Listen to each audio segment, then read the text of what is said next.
Baik, kita lanjutkan.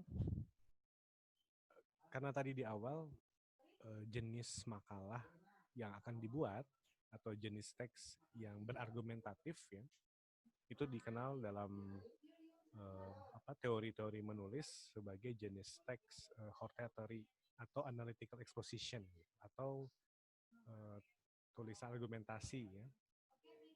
Nah, ini juga punya tujuan, yaitu tujuannya membujuk atau persuade dan juga meyakinkan ya, atau convince pembaca ya. Membujuk meyakinkan pembaca untuk apa? Tentunya untuk mengikuti sekaligus menyetujui argumentasi-argumentasi yang disampaikan oleh penulis dalam makalahnya itu.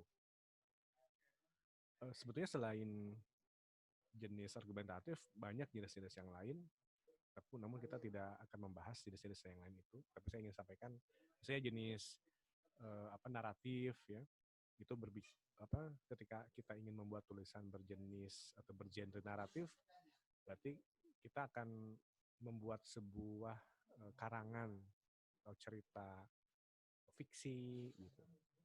Biasanya bisa kita temukan dalam komik, dalam cerpen, atau dalam novel ya, yang bisa juga nanti dikembangkan dalam film gitu.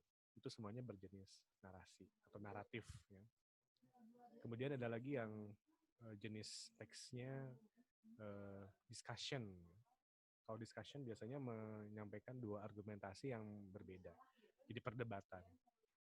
Argumentasi yang saling bertolak belakang. Misalnya topik yang diangkat biasanya topik-topik yang memunculkan perdebatan. Misalnya apakah setuju pernikahan sesama jenis misalnya. Si penulis tidak menyimpan dia ya, posisinya dalam pro atau dalam kontra, tapi dia hanya menyampaikan argumentasi yang pro, begini alasannya, dan ada argumentasi yang kontra ya, begini alasannya. Jadi dia hanya menyuguhkan dua argumentasi yang saling bertolak belakang. Itu disebut sebagai discussion. Juga ada yang jenis teksnya disebut sebagai jenis teks description. Biasanya mendeskripsikan tentang fenomena, mendeskripsikan atau pengalaman, atau mendeskripsikan tentang tempat, ya, orang, gitu. Nah, ada lagi jenis teks juga yang berbicara tentang report, misalnya, jenis teks report. Report biasanya digunakan dalam academic writing, biasanya menyampaikan tentang hasil-hasil temuan ya yang dia lakukan gitu, dalam bentuk laporan-laporan seperti mungkin laporan studi, laporan kegiatan, itu disebut sebagai report. Nah, kita sekarang lebih fokus di teks argumentatif, hortatory atau analytical exposition.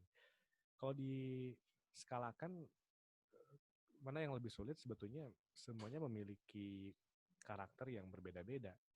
Nah, cuma kalau kita ingin memfokuskan pada jenis teks hortatory atau analytical exposition atau argumentatif ini, maka karena tujuan kita membujuk atau meyakinkan si pembaca, sehingga si penulis harus memiliki atau harus membangun argumentasi yang kokoh gitu di saat nanti dia akan menyampaikan tulisan. Syaratnya tentunya dia harus banyak melakukan uh, research ya, penelitian atau membaca banyak sumber, memperkaya perspektif sehingga dia bisa mengantisipasi argumentasi-argumentasi yang bisa atau yang mampu melemahkan argumentasi dirinya. Oke, baik.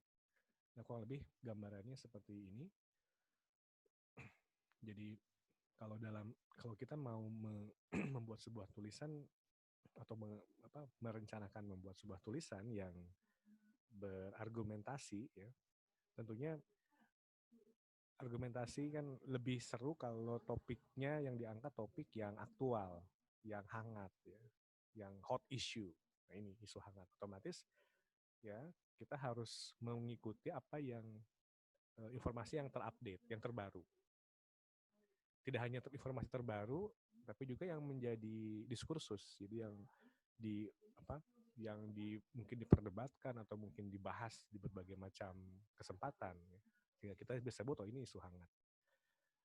Saat kita tahu isu hangat ini, kita sebutin topik gitu di isu hangat ini, lalu kita tidak hanya berhenti di topiknya apa, tapi juga harus mencoba menelaah fakta-fakta yang dibahas, fakta-fakta yang didiskusikan, fakta-fakta yang menjadi pertentangan gitu. Harus mengetahui. Mungkin bisa jadi dalam diskursus atau dalam diskusi atau dalam pembahasan topik hangat itu ada beberapa kelompok yang saling bertolak belakang. Nah, kita seharusnya tahu kelompok satu alasannya apa dia bertolak belakang, ya, memiliki argumentasinya seperti apa. Kelompok yang kedua mengapa dia mempertahankan pendapatnya. Kelompok ketiga begitu dan seterusnya. Misalnya kita ambil isu hangatnya tentang RUU HIP, ya, haluan ideologi Pancasila gitu. Itu sebagai isu hangat. Nah, fakta-faktanya yang menjadi diskursusnya apa gitu. Oh, ada kelompok yang mencoba menafsirkan atau menafsir ulangkan Pancasila sesuai dengan tanggal 1 Juni, ya, versi Bung Karno gitu. Nah, ada juga kalangan yang kedua yang menolak itu karena anggapannya bahwa yang disepakati itu adalah yang 18 Agustus tahun 45 gitu. Terus kemudian karena itu fakta-faktanya, terus kalau ada kebijakan, karena ini sudah masuk dalam forum prolegnas dan sudah digodok oleh salah satu badan, ya, badan di DPR, sehingga bila kemudian undang-undang RUU ini dilempar ke pemerintah, lalu pemerintah melakukan follow up, kemudian terjadi pembahasan di paripurna, lalu kemudian dia disahkan menjadi undang-undang. Nah, maka ini kira-kira kebijakannya sudah muncul, ya, kebijakan tersebut gitu. Nah, kita sebagai penulis bisa mengambil banyak peran di analisa atau di pembahasan ini. Begitu kira-kira. Dan memang kalau dalam tulisan argumentasi, si penulis sudah memilih posisinya di posisi apa? Apakah posisinya sebagai pendukung RUU HIP, atau dia tidak mendukung RUU HIP, atau bisa jadi dia posisi yang ketiga gitu. Punya posisi yang ketiga. Memungkinkan, atau mungkin posisi yang keempat. Ya. Tapi kalau moderat, misalnya dia 1 oke, 2 oke, agak kurang bagus gitu.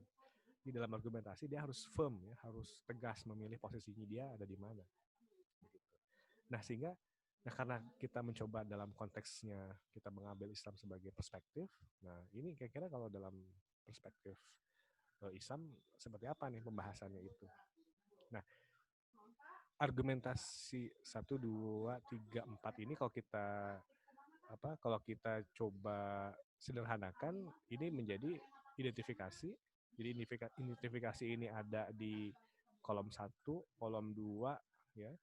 Kolom 2, nah argumentasinya ada di kolom 3 dan sekaligus kolom 4.